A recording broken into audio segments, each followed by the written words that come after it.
بسم اللہ الرحمن الرحیم۔ السلام علیکم۔ انسان کو چاہیے کہ اپنے کھانے پینے کی چیزوں پر غور کریں۔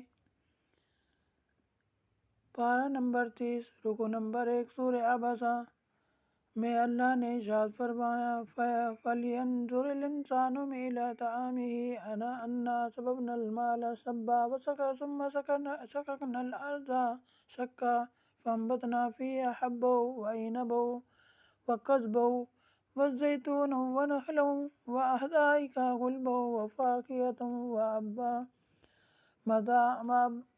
مَّتَاعًا لَّكُمْ وَلِأَنْعَامِكُمْ۔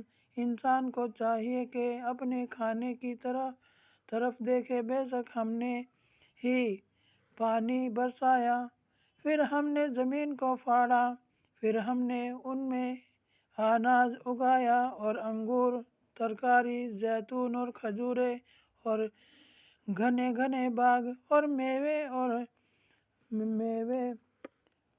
اور چارہ اگایا۔ یہ سب کچھ تمہارے اور تمہارے چوپاؤں کے لیے اگایا۔ اللہ نے کیسی کیسی چیزیں پیدا کی ہیں۔ آمین۔